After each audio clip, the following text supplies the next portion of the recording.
Гадаадын эргэн харьяатын газрын 2019 оны үйл ажиллагааны тайлан. Засгийн газрын хэрэгжүүлэгч агентлаг гадаадын эргэн харьяатын газар нь төрийн албаны тухай хууль, гадаадын иргэний эрх зүйн байдлын тухай, харьяатын тухай хууль болон 2019 оныг эргэн төвтэй төрийн үйлчилгээний жил болгон зарлах тухай засгийн газрын 23 дугаар тогтоол болон холбогдох дүрм журам зааврыг үйл ажиллагаанд мөрдлөг болгон иргэдэд түргэн шуурхай чирэгдэлгүй үйлчлэхэд анхаарч 2019 онд дараах ажлуудыг хийж гүйцэтгэлээ. Үндсэн үйл ажиллагаа виз зөвшөөрлийн чиглэлээр 2019 онд 25,819 визийн зөвшөөрөл, 30,318 виз, 357 иргэнд хувийн хэрэгээр зорчих урилга болгожээ.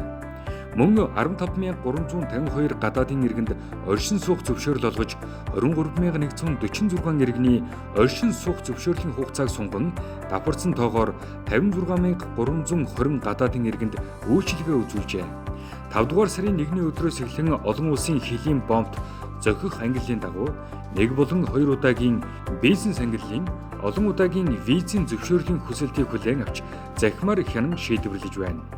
Эргэний харьяалал, хүүхэд үрчлэлт, олон улсын болон гадаад улсын төрийн бус байгууллагын чиглэлээр Монгол улсын харьяат болох хүсэл гаргасан 2 улсын 2 иргэн, харьяалалгүй 9 хүний нийт 11 хүсэлтийг шинээр хүлээн авч Монгол улсын ерөнхийлөгчийн 9 удаагийн зарилгаар 4 улсын 21 иргэн, харьяалалгүй 5 хүн Монгол улсын харьяат болсон байна. Монгол улсын харьяатаас гарч гадаадын 11 улсын харьяат болох хүсэл гаргасан 321 иргэний хүсэлтийг шинээр хүлээн авч 328 иргэний хүсэлтэнд холбогдох газраас санал авах ажиллагаа хийсэн байна. Монгол улсын ерөнхийлөгчийн 14 удаагийн зарилгаар 265 иргэн Монгол улсын харьяатаас гарсан байна. Монгол улсын ерөнхийлөгчийн 2 удаагийн зарилгаар харьяалалгүй 121 хүн Монгол улсын иргэний харьяаллаан сэргээн тогтоолгожээ. 2019 оны жилийн эцсийн байдлаар тус байгууллагад бүртгэлтэй үйл ажиллагаа явуулж байгаа олон улсын болон гадаад улсын 89 төрийн бус байгууллагад холбогдох бүртгэл хяналтын үйлчилгээг үзүүлж байна. Монгол улсын харьяат 2 хүүхдийг холбогдох журмын дагуу өрчлүүлж, өрчлөлтийн дараа хяналт тавих 3 талд гэрээг байгуулсан.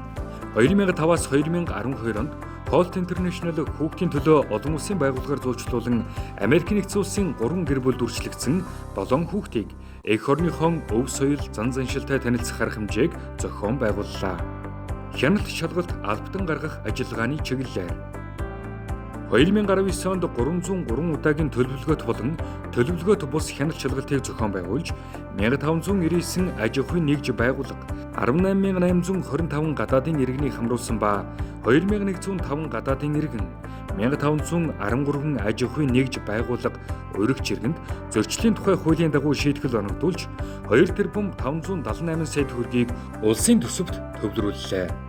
26 улсын 1509 иргэн харьяалалгүй 1 хүнийг тус улсаас албатан гаргаж, 8 улсын 37 иргэнийг Монгол улсаас гарахыг түтгэлзүүлж, 8 улсын 27 иргэний хилээр нэвтрэх эрхийг сэргээсэн байна. 2019 онд нийтдээ 7 тэрбум 498 сая төгрөгийг улсын төсөвт төвлөрүүллээ.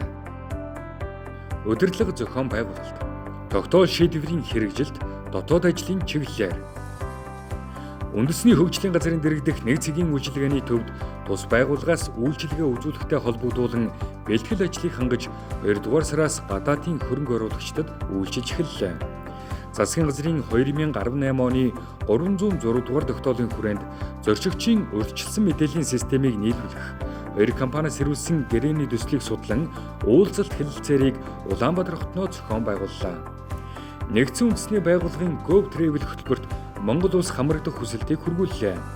Төрийн албаны зөвлөлийн 2019 оны 3 дугаар тогтоолоор баталсан албан тушаалын тодорхойлолт боловсруулах нийтлэг журмын дагуу төрийн захиргааны 52 албан тушаалын тодорхойлолтыг боловсруулан төрийн албаны зөвлөлд хүргүүлэн хянуулснаар байгууллагын даргын 2019 оны А324 дугаар тушаалаар баталсан. Мөн хөдөлмөрийн тухай хуулийн 48 дугаар зүйлийн 48-ын 3-2-т заасныг үндэслэн төрийн үйлчилгээний 32 албан тушаалын ажлын байрны тодорхойлолтыг байгууллагын даргын 2019 оны А345 дугаар тушаалаар баталлаа. Хуваарийн дагуу төрийн байгууллагын ажлын зохион байгуулалт, архив, албан хэрэг хөтөлбөрийн улсын үзлэгт хамрагдаж 96.7%-тай маш сайн үнэлгээтэй дүгнэгдлээ.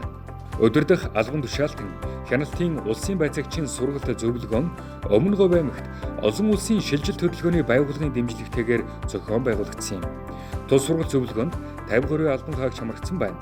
Сахилга хариуцлага, дэг журмыг сайжруулах ажлын хүрээнд дэд дараагаар ахлуулсан ажлын хэсэг, зүүн бүсдэх газар, захиргаа удирдлагын газрын дараагаар ахлуулсан ажлын хэсэг, агаарын замын бомб хариуцсан газар, хойд бүсдэх газар, баруун бүсдэх газруудад нэгдсэн хяналт шалгалт хийж мэргэжил арга зүйн зөвлөгөө, хугацаатай үүрэг өгч ажиллав. Удирдлагын түвшинд барьж байгаа бодлого шийдвэрийг олон нийтэд таниулах сурталчилга ажлыг эрчимжүүлэх, байгууллагын эрхлэх чиг үүрэг иргэд олон нийтэд үзүүлэх үйлчилгээ, хуулийн эрх зүйн зохицуулалт, онцлогийг таниулах зорилгоор тодорхой чиглэлүүдээр ярилцлагуудыг бэлтгэн хэвлэл мэдээллийн хэрэгслээр дамжуулан олон нийтэд хүргэв.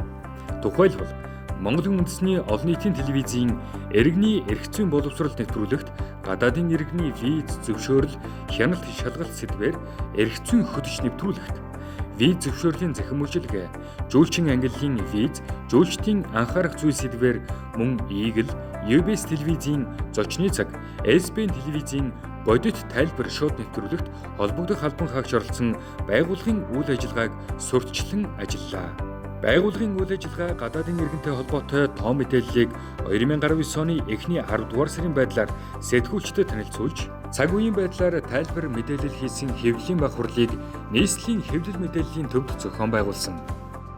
Хүний нөөц сургалт нийгмийн баталгааг хангах чиглэлээр төрийн захиргааны албан хаагчийн тангараг өргөх ёслолын журмын дагуу 5 төрийн захиргааны албан хаагчийн тангарахыг өргүүлэн төрийн жинхэнэ албан хаагчид хамруулж 11 албан хаагчид гадаадын иргэний хяналтын улсын байцаагчийн эрх, 3 албан хаагчид гадаадын иргэнд олгох виз, хувийн урилгад батламжлан гарын үсэг зурах эрх олгосон байна.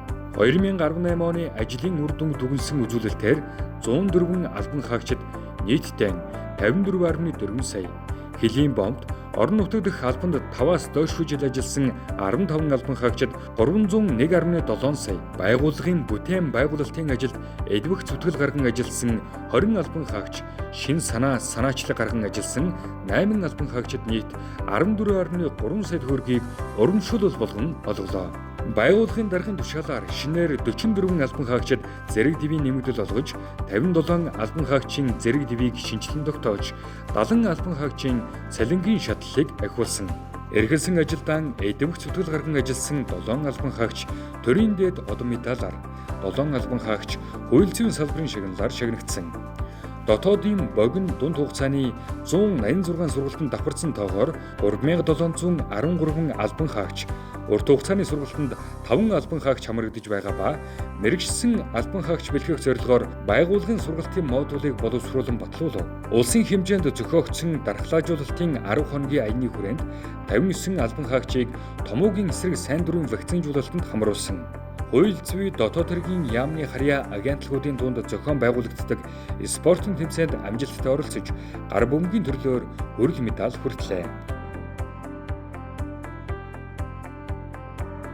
Санхүү хөрөнгө оруулалт хангамжийн чиглэлээр төсвийн шууд захирагчийн 2018 оны жилийн эцсийн санхүүгийн тайлан, төсвийн гүйцэтгэл болон төсвийн төвлөрүүлэн захирагчийн нэгдсэн санхүүгийн тайланд үндэсний аудитын газраас аудит хийж зөрчилгүй санал дүгнэлт авсан. Тайланд хугацаанд томоохон бүтээн байгуулалтаас дөрвөл албан хаагчдын хүүхдийн цэцэрлэг байгуулах ажлыг эхлүүлж 9-р сарын 2-ны өдөр цэцэрлэгийн нээлтийг хийж хүүхэд багчуудаа хүлээн авсан байна. Өмнө Говь аймагт өмнөд бүсдэх газрын албаны байрны шавыг тавилаа.